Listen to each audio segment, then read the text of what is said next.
Hi guys! Today me and Gulam are going to be presenting the Vietnam War. Our essential question is, how did the conditions and the purpose of the war affect the people back home in America?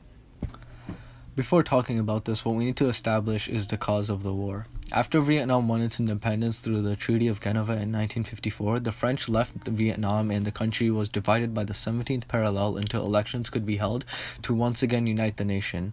The elections were never held, which led to the further division of the nation. North Vietnam was a communist republic led by Ho Chi Minh, and South Vietnam became a capitalist republic ruled by Ngo Dinh Diem. The southern Vietnam government was corrupt because they didn't treat the Buddhist population, who were a majority, or the poor properly, and as a result, a majority of their population wanted to join the North. America was scared of the domino effect, where if one country falls to communism, then other countries around it will also. With the Red Scare still very much prevalent in American society at the time, President Johnson saw this as an immediate threat to democracy. Despite the corrupt government, the U.S. originally supported South Vietnam, but eventually overthrew the government, which only further weakened the South's chance of winning. What's unique about this war is that although it may have seemed as an internal conflict in Vietnam, it was technically a proxy war between the USSR and the US. As one would figure, the USSR supported the communist regime in the north, while the US supported the liberal capitalist government in the south.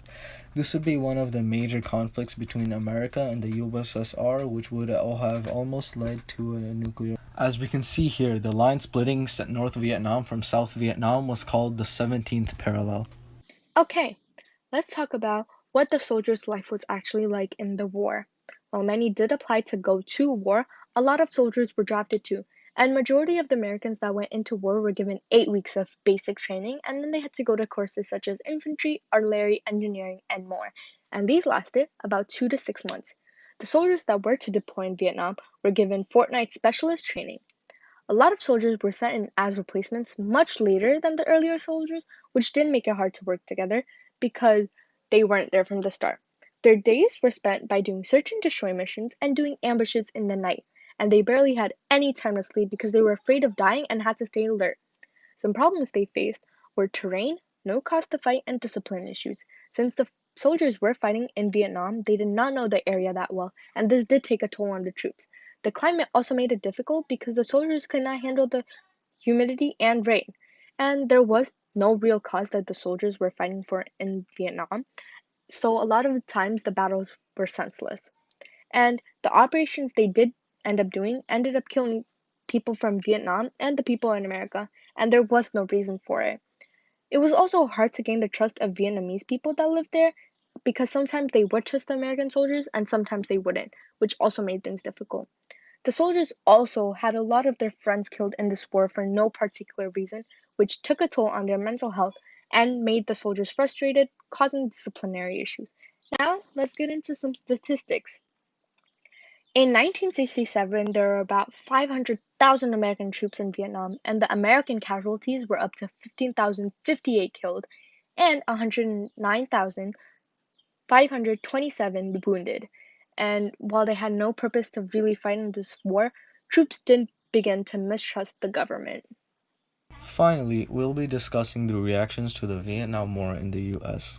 This war caused a lot of controversy for two main reasons. For one, there was no clear objective that was given in order to justify such an extensive response. Secondly, there was no clear declaration of war, as the decision was made very abruptly. Media coverage of the war also further pushed for public outcry. The media would publish daily body counts caused by the war, which only revealed to people just how many casualties we were suffering. The idea of the US leading their soldiers to their deaths in a war that could never be won became a grim reality. As we can see in this political cartoon, Nixon is hiding behind his promise to end the Vietnam War.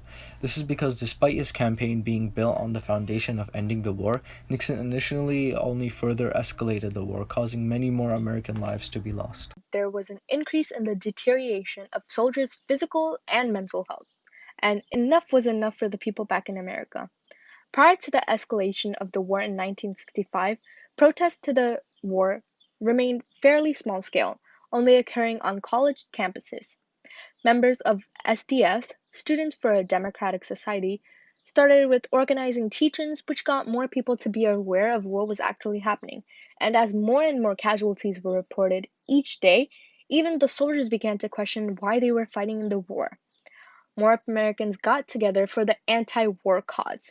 And one of the biggest anti-war demonstrations in 1967 was when about 100,000 protesters got together at the Lincoln Memorial, and 30,000 even continued on to the Pentagon.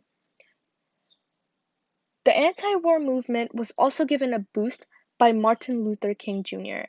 when he went public that he opposed the war. The protest even inspired popular songs, and one example of this are the two songs Phil Ochs wrote, which were "What Are You Fighting For" and "I Ain't Marching No More." One very prominent example of a protest against the war would be Muhammad Ali's. With the death of over 19,560 soldiers, Muhammad Ali was greatly moved by the lack of purpose over the war. He cited the Quran as a source to prove that he should not be fighting in a war where he has no moral traction. He was shamed, imprisoned for 5 years, and had his title stripped for his actions.